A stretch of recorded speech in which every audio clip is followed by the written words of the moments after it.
Olá, seja bem-vindo ao programa Em Pauta desta semana, onde iremos discutir a cibercultura.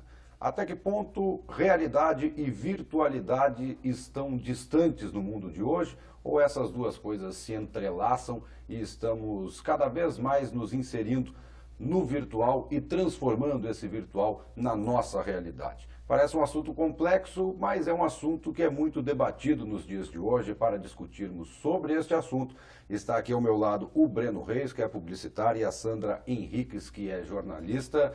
Primeiro eu queria perguntar para vocês, aí vocês dois decidem quem começa explicando isso para o público entender o que é cibercultura.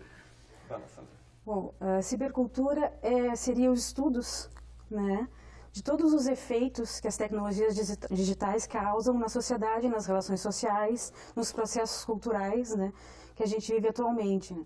A cibercultura começou a ser estudada, principalmente aqui no Brasil, a partir da década de 90. Então, os processos de virtualidade, como tu comentou, eles eram muito abordados, né, pois as pessoas acessavam a internet, né. A gente até hoje em dia não utiliza mais esse termo, acessar a internet, né. A internet ela faz parte hoje do nosso cotidiano, mas naquela época, para acessar a internet, as pessoas tinham que estar no computador, né, no seu ambiente, fechado, na sua casa, e na lan aguentar house, aquele barulho irritante da linha esperar, sendo conectada. Né, até a meia-noite, né, para poder entrar na internet, né. Então era tudo muito mais difícil, né. As conexões eram complicadas, né. Mas hoje em dia, com o acesso principalmente aos telefones celulares, né, que difundiram uma outra forma de se conectar entre as pessoas, esse processo de virtualidade e realidade, eles se misturam, né? As pessoas podem se conectar com outras pessoas em qualquer espaço, qualquer ambiente. As pessoas não precisam mais ficarem amarradas nos seus ambientes fechados em computadores, com fios, com grandes telas para se conectar, né? Tanto que as telas hoje em dia que a gente acessa a internet, que a gente vive na internet, são telas menores, enfim, são computadores de bolso, como os telefones celulares, né? Então a cibercultura, os estudos da cibercultura, eles vêm evoluindo com o passar dos anos, né? Hoje em dia a gente chama muito que os estudos da cibercultura, eles evoluíram para a cultura da mobilidade, né? Para os estudos de como essa conexão em todos os espaços, a todo tempo, podem contribuir, quais são os efeitos que eles têm na sociedade, né? O uso dos celulares, né?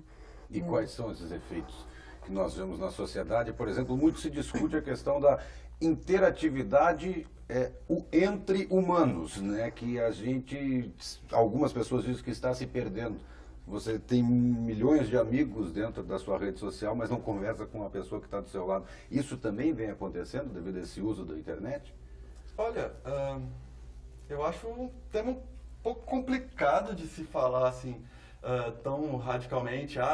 Estamos nos afastando do contato físico uns com os outros, porque a gente nunca falou tanto com tantas pessoas, né?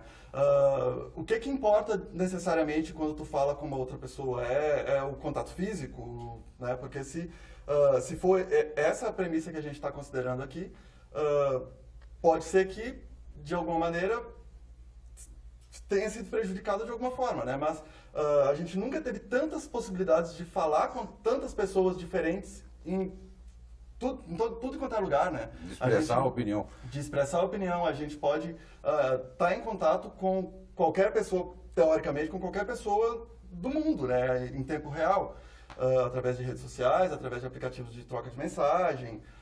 Enfim, a gente tem cada vez mais possibilidades de trocas sociais. Inclusive conversando propriamente dito, né? Eu não vejo nisso um aspecto negativo em absoluto, assim, em relação a internet está afastando as pessoas. Eu acho que muito pelo contrário.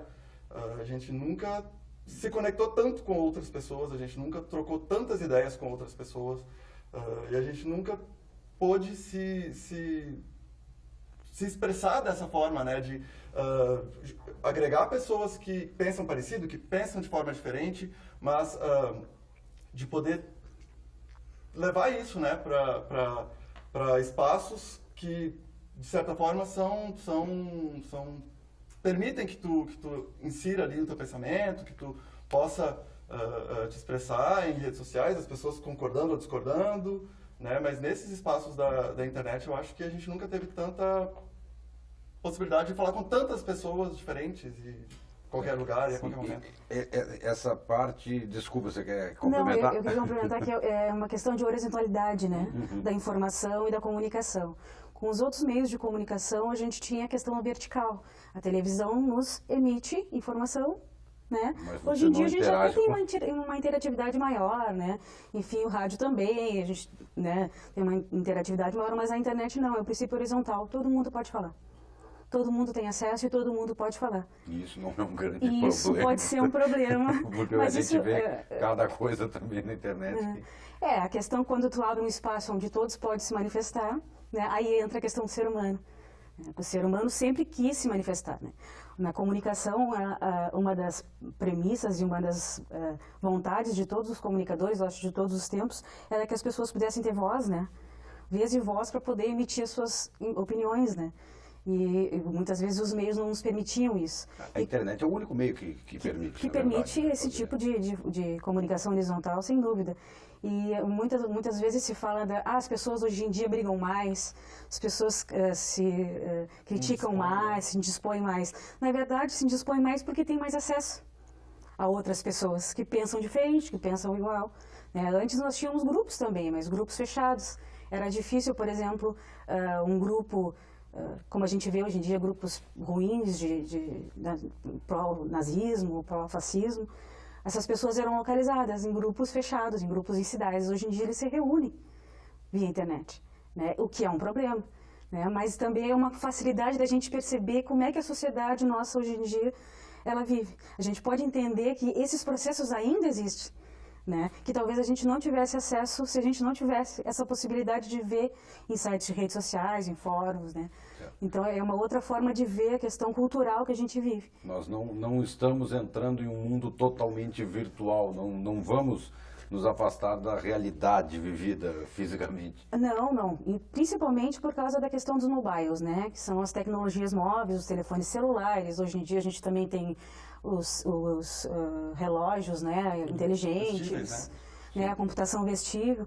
Então a gente, no início, como a gente estava comentando, na cibercultura, se pensava muito isso, porque a gente ficava fechadinho naquele espaço, naquele computador, né, tendo acesso a outras pessoas do mundo, e aquelas pessoas à nossa volta a gente não tinha contato.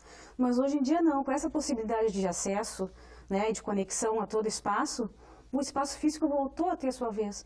O espaço de conexão entre as pessoas que estão próximas a ti voltou a ter essa vez, né? Então é um outro processo da cibercultura.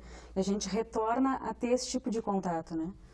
Na verdade, a gente pode pensar num primeiro momento, né, nessas discussões relacionadas à virtualidade, como muito características desse primeiro momento, né, de estudos de cibercultura. Mas, como a Sandra disse, hoje em dia, na atualidade, a gente não pode pensar nessas redes, pensar inclusive em toda a infraestrutura que existe física para que essas redes existam, né? E nos aparatos móveis, em conexões via 3G, 4G, Wi-Fi, que estão espalhados aí pela internet. Enquanto a gente está aqui conversando, tem milhões de sinais de rede que estão atravessando os nossos corpos agora.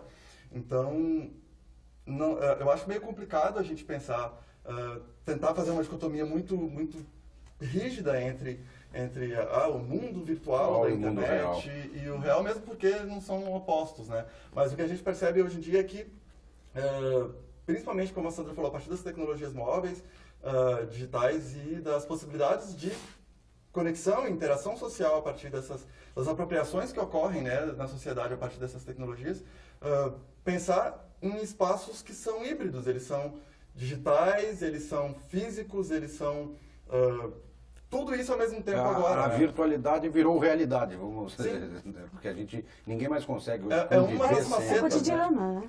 É uma das facetas do cotidiano, assim. A gente tem diversas camadas que constituem a nossa experiência, né, do mundo, a nossa experiência da realidade, e uma delas é a questão do digital nesse processo, né?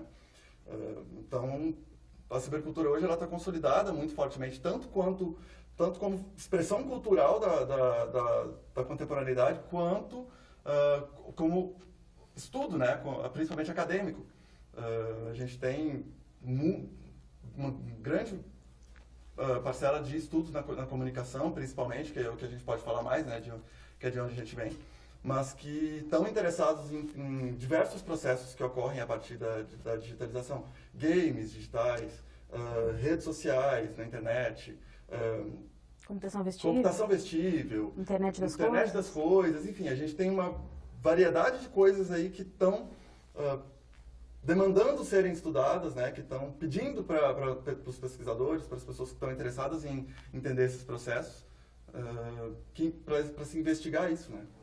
Um dado interessante, né, é da Pesquisa Brasileira de Mídia, que todo ano sai, que é da Secretaria de Comunicação do Governo Federal. E pela pesquisa, 67% das pessoas né, que têm acesso à internet utilizam ela para informação e para entretenimento. Então, é um processo que vive muito no dia a dia das pessoas. Né? As pessoas utilizam, a gente acha que as pessoas utilizam muito para redes sociais, para Facebook, para Twitter. Não, as pessoas utilizam para informação. Então, Sim. Isso é uma coisa que tem que ser pensada e tem que ser pesquisada. Pela internet, ela chega numa velocidade muito maior do que talvez só o rádio para competir. Em termos de velocidade de informação, só o rádio, que foi justamente a internet, acabou falando um pouco da parte de comunicação, a internet ela acabou com aquela ideia de que o rádio morreria.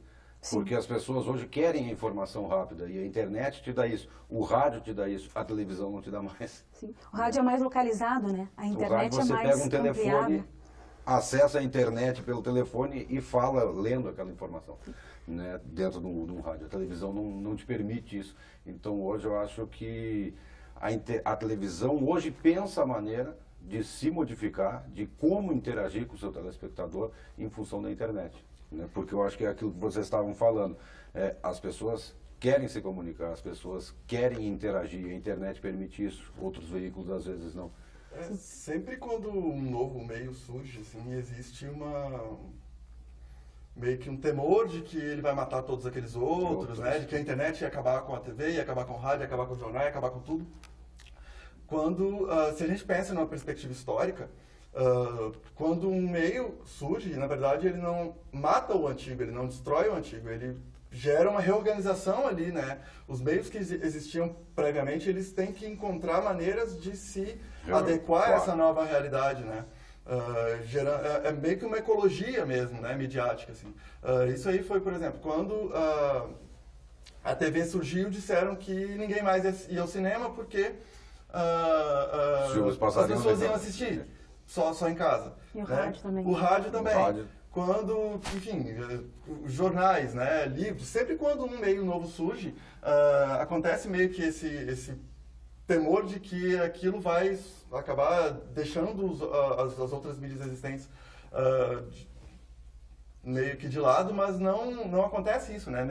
Nenhum meio até hoje destruiu um meio que existia antes dele. Na verdade, o que acontece é uma apropriação de linguagens, de formatos, né, para o meio novo, de coisas que já existem, né, por exemplo, a internet ela comporta texto, áudio, vídeo, foto, enfim.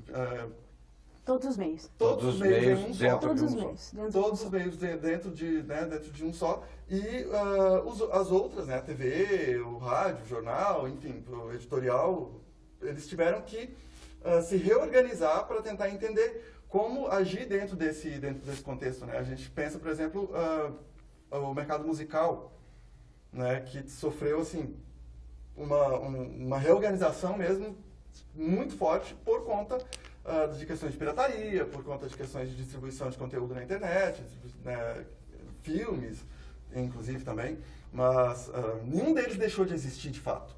Nunca vai deixar. Né? Nunca vai deixar. Breno e Sandro, vou pedir uma licencinha para vocês, que o nosso tempo nesse primeiro bloco já chegou ao fim. A gente volta daqui a pouco discutindo este assunto que é a cibercultura. O programa em pauta volta em 2 minutinhos, não sai daí.